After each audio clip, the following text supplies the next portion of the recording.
Pittsburgh Steelers open up their postseason march by hosting the Miami Dolphins on Sunday, and the Steelers have the largest advantage according to Vegas. They're 10.5-point favorites, so let's welcome in our friend from Vegas, Chuck Esposito, Sunset Station Sportsbook Director. Chuck, first and foremost, tell us why the Steelers at home against the Dolphins are 10-point favorites, even though the Dolphins did beat them by 15 points in Week 6 when Jay Ajayi ran for 200 yards, are better still.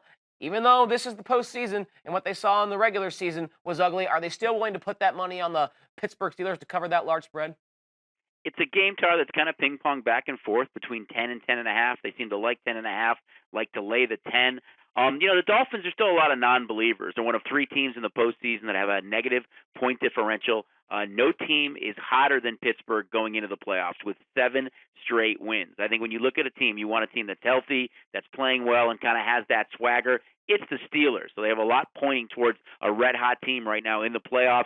Public loves the Steelers. When that offense is clicking with Brown, Bell, and Roethlisberger, I mean, they are like a video game, the way they can go up and down the field. You're right, man. He played them really tough earlier in the year, and I think if you like the Dolphins, you have to think that maybe if they can run a little bit, they could have some success. But it's without Tannehill. It's with Matt Moore. Moore might be the better of the two pure passers, but not the same mobility that Ryan Tannehill has. But, again, the highest number on the board, they beat him earlier, but they're playing against a red-hot Steeler team going into the playoffs.